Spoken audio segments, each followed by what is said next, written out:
Namaste. Welcome to Yoga for Unity and Well-being. Today's lecture is being delivered by Mr. Subodh Tiwari. Subodh Tiwari ji is a unique person in the world of yoga. His enthusiasm, his passion matches few other people.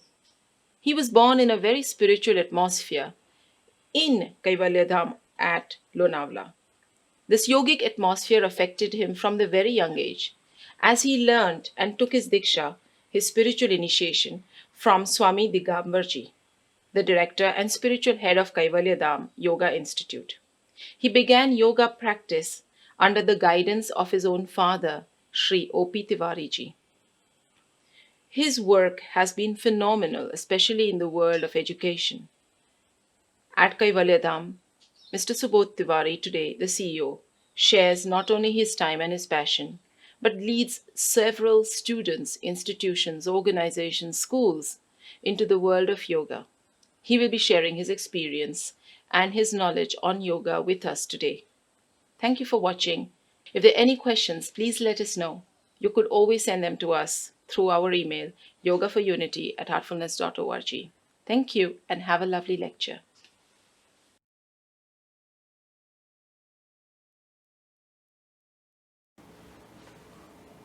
Namaste to all. We will start this session with recitation of Shanti Mantra. Before we go on to discuss intellectually, let's ensure that we are ekagra, we are sthita prajna. So please close your eyes gently. Om Sahana Bhavatu Sahanau Bhunaktu Sahaviryam Karvavahai Tejasvina Vadhitamastu Ma Vidvishavahai. Om Shanti Shanti Shanti. Very gently and slowly open your eyes.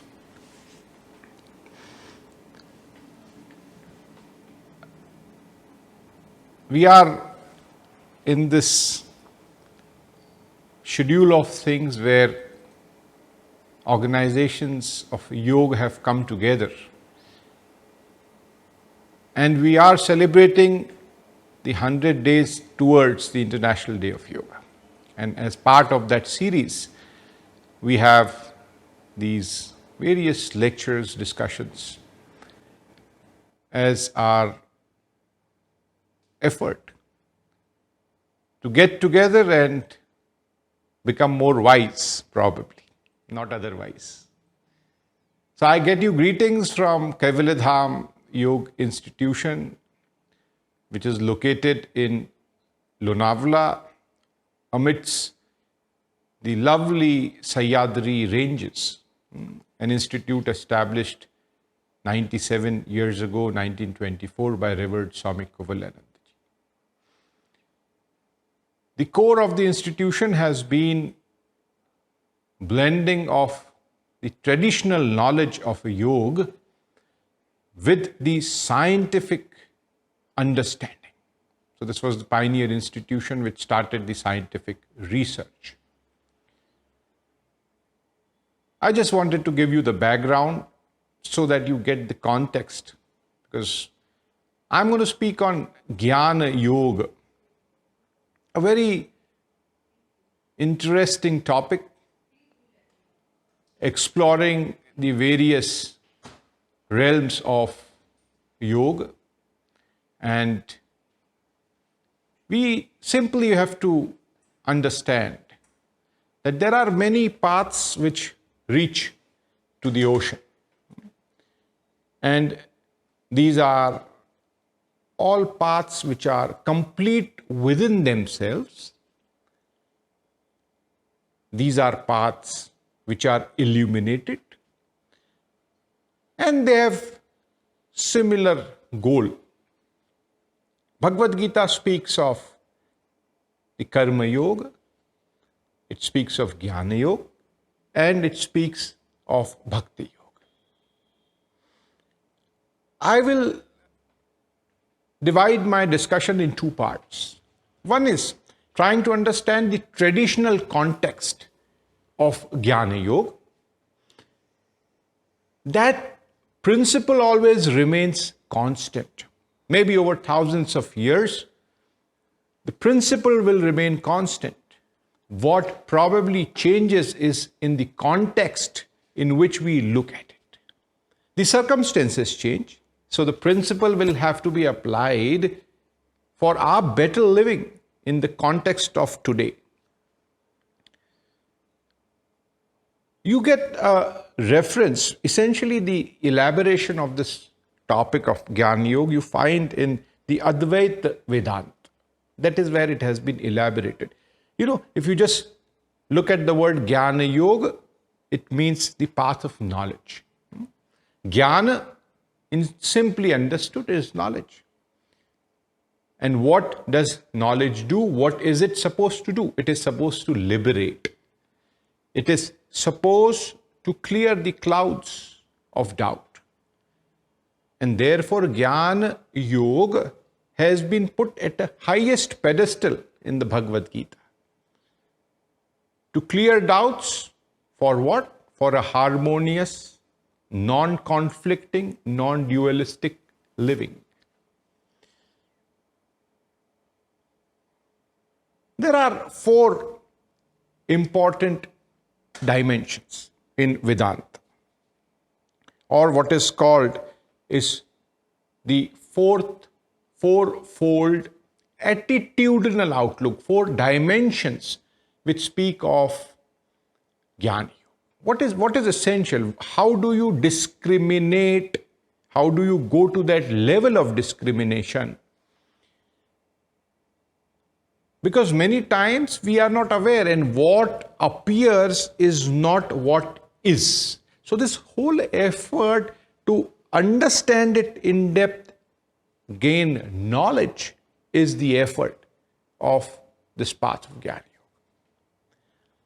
So the fourfold attitudes which are mentioned in Vedanta, first is the discrimination, ability to discriminate. The ability to correctly discriminate, which is referred to as viveka. Vivek is a sum of buddhi, consciousness, mind. So the first aspect is when you are trying to decipher, trying to know, your attitude of openness is essential. Your attitude to be analytical is essential. Your attitude to have a conversation with your mind, heart together is essential.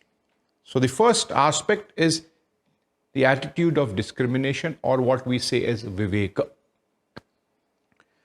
Second important principle is of dispassion of fruits, or what you can refer to as vairagya. There are many interpretations of vairagya. One is, of course, not being interested at all in the fruits of what you are doing, because you have to do it with that kind of attitude. Desires, even desire for return, is a desire which will keep you on hold, which will keep you attached.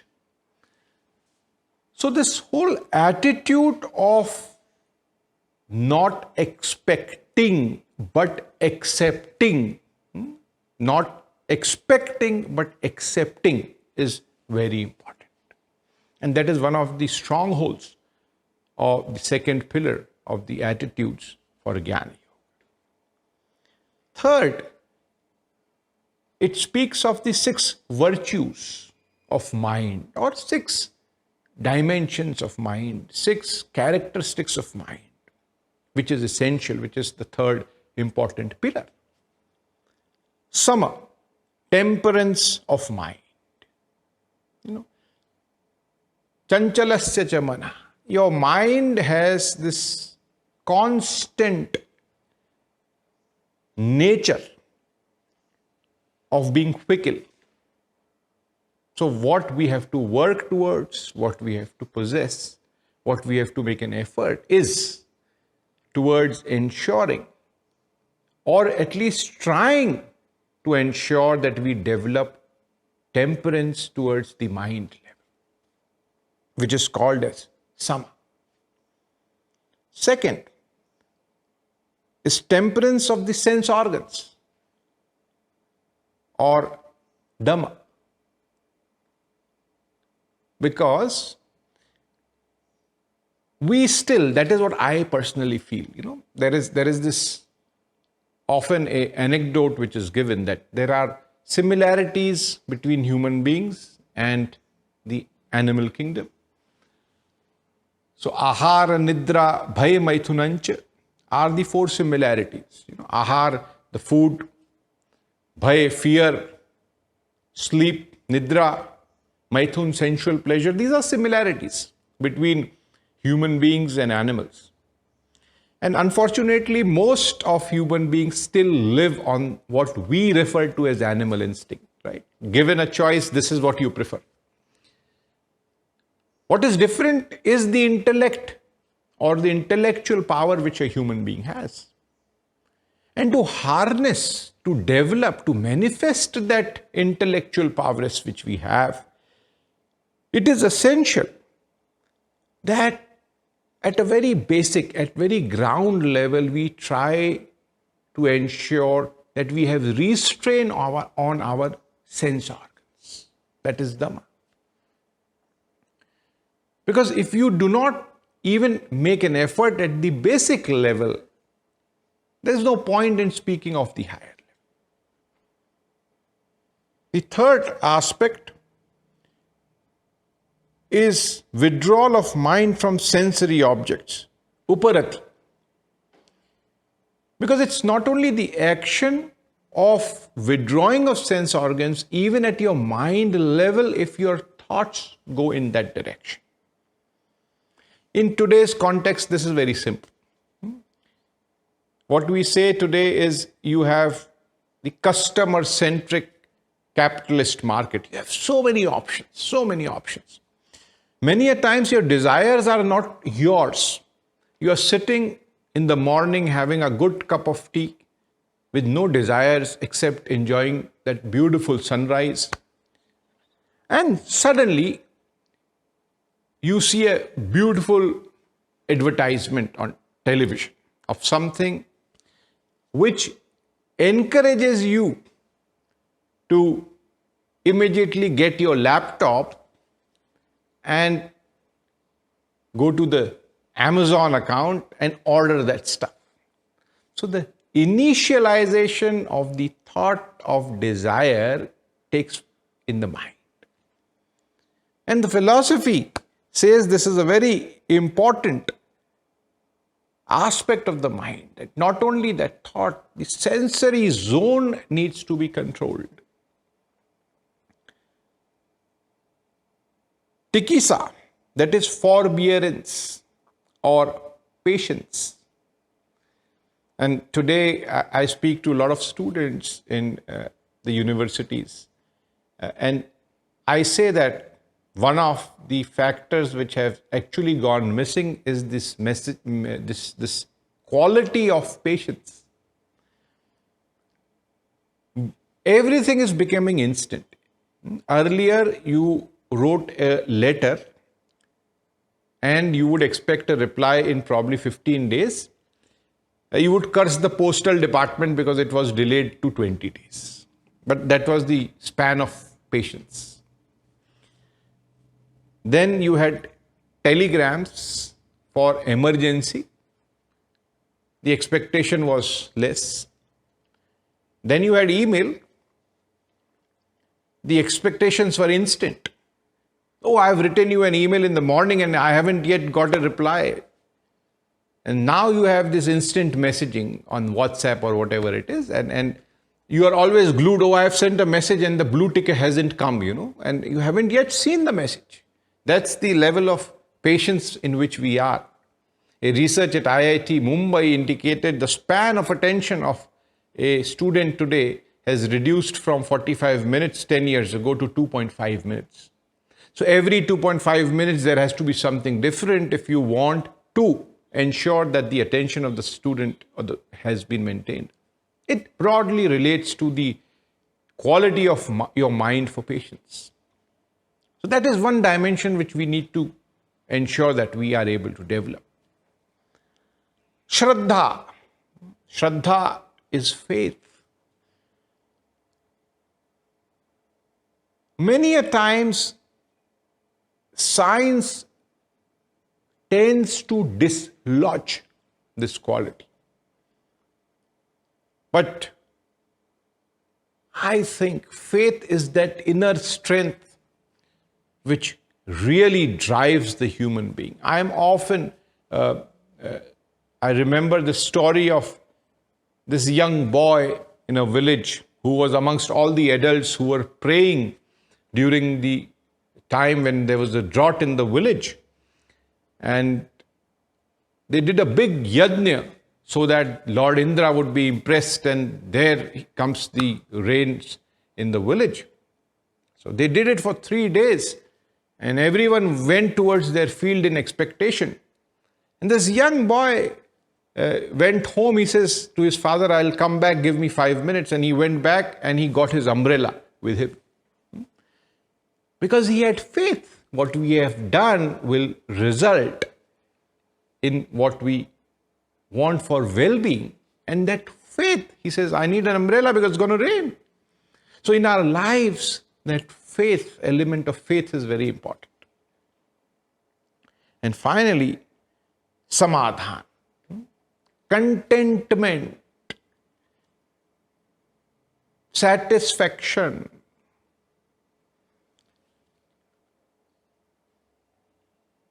We always desire, see, this element of satisfaction, samadhan, essentially relates to your ability of concentration of your mind.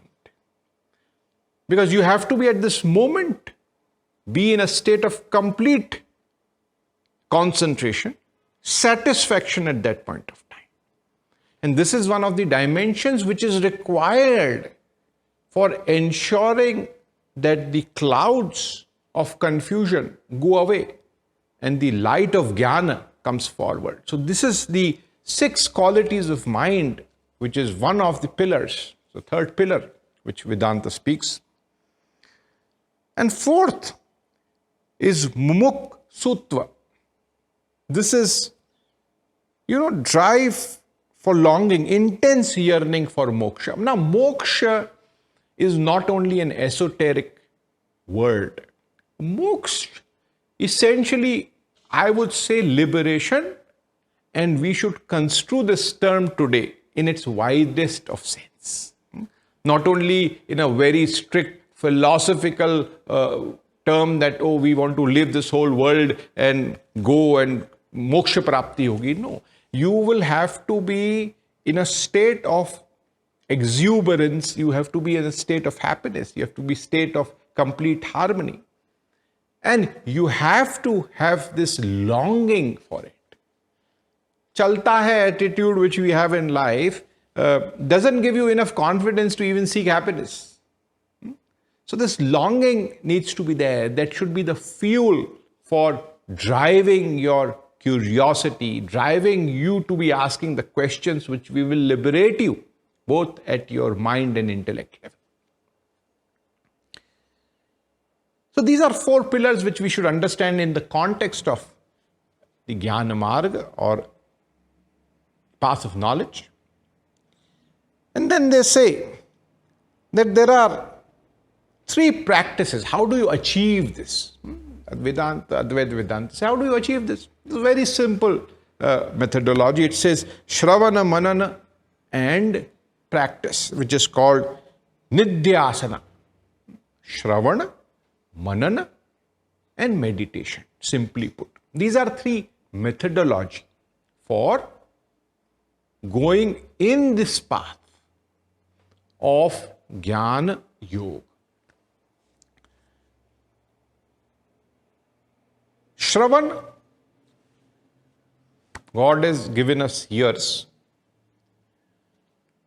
But today's world, I think, except for listening to music,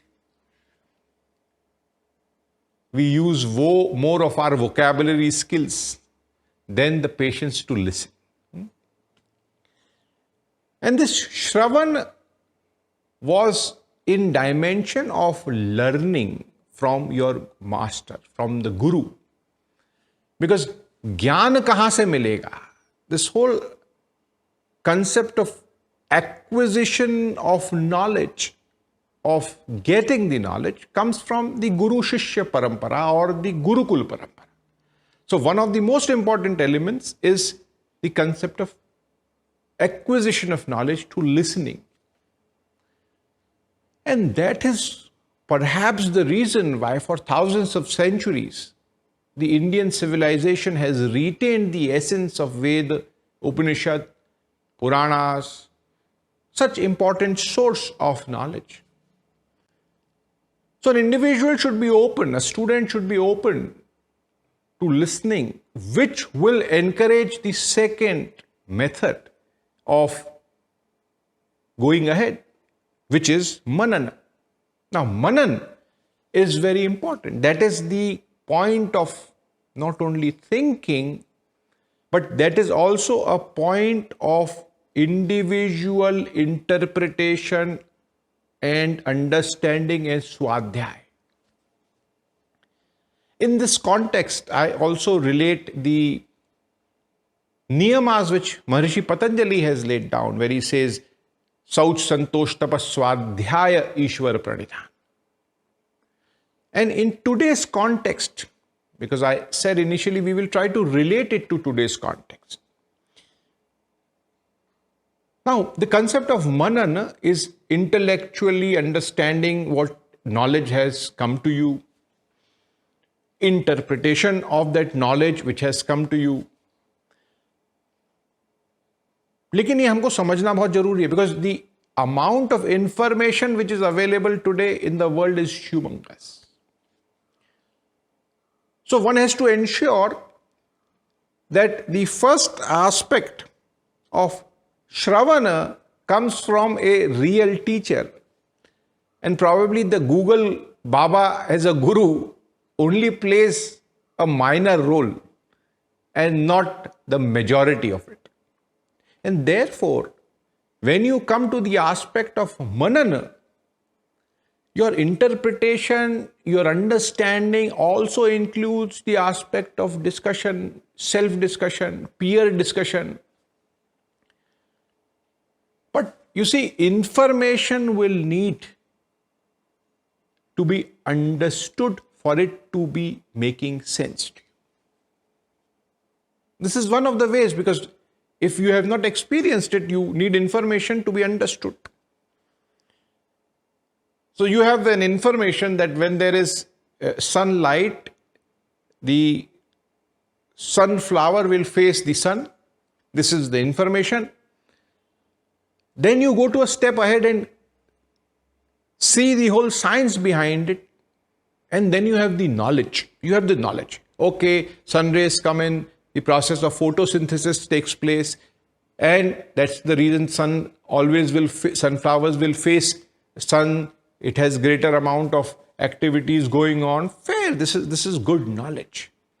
So you have cleared the path of ignorance and you said, well, this is. But here is the last part which is very important and which I think for all of us, whether we are sadhaks, whether we are not, whether we are already on the path or whether we are going ahead on the path, it is important. That the most supreme knowledge or jnana comes when the knowledge is experienced by the experiencer. Very simple. If you are able to go there and see the sunflower yourself, you have got the jnana that sunflower will face the sun when the sun rises or at whatever time of the day it is. So manana, at three levels, the information, the knowledge and the wisdom, the pradnya, what we call. And in times where information is abundance, that is today's time, we have to concentrate more on the aspect of experiential knowledge. And all of us have to make an effort in that direction. And that is where we look at the practices of Hatha Yoga also. We look at Patanjali because that is where the doing part comes.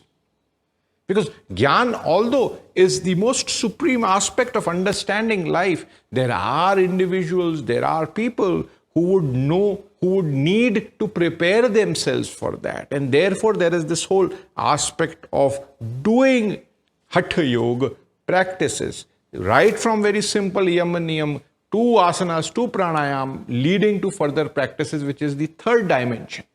The third dimension, which is the method, is the meditation, or referred to here as nidhyasana. Very simple.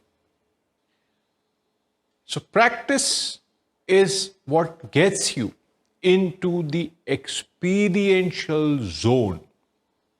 And that is what drives you towards pradnya or wisdom. So these shravana, manana, and practice are three ways in which you walk on this path of Jnana Marg. So this is this whole view, or the traditional view of Advaita Vedanta, and Jnana Marg is always also reflected in the Shaivism, where probably the difference is that in aspect of Shaivism, there is no need only to be an ascetic. You can be in this world, continue to do your karmas, and still you can seek the Jnana Marg. The Vaishnavas have included the bhakti element into Jnana, and they say that Jnana is essentially also to go towards finalization of the bhakti marg. So it's related. So this is the kind of understanding of it. But friends, I say that, like I said earlier, that principles are constant, but we have to change our outlook looking at to the present circumstances, the lives which we live today. You can adhere to the traditional principles, but that traditional principles should not become an orthodox view. So therefore, you have to be open. Today, I feel that we are sitting across, you probably are looking at this discussion on a virtual medium, and therefore, the virtual platforms have become a means for more Jnana. And we need to accept it in the best possible way. The discretion would be that what do we choose to do? How do we choose? We look at the positive side of what has happened in world today. And the positive side is that you are able to listen to or interact with best of people in the world sitting at the comforts of your home today, which was never ever possible earlier. So you have been able to evolve another dimension in your life, and that is also Jnana. Realization and acceptance of this new reality is also Jnana. So like I said in the beginning, there are many streams and many rivers to go to the same ocean, and that ocean is of enabling ourselves to be completely in harmony. An effort to realize the truth. This whole effort is to ask the question to ourselves, why am I here? What is my purpose? And how do I get clarity? So you get clarity through understanding. You get clarity through experience of the understanding, which is wisdom. And once you have this clarity in life, a lot of things become much easier, and you are in a position of complete harmony, sthita prajnata, at all level of your existence. So whether it be Hatha Yoga, whether it is Karma Yoga, whether it is Bhakti Yoga or for that matter referred to as one of the most supreme methodologies called Jnana Yoga, our effort is essentially to become a good human being. And my dear friends, what is most important is it would be much better if each one of us can lead by example rather than only preach in theory. So I extend a warm invitation to all of you to come to Kaivalyadham, Lonavala, and I encourage you to walk the path and not only talk the path. Thank you so much. Namaste.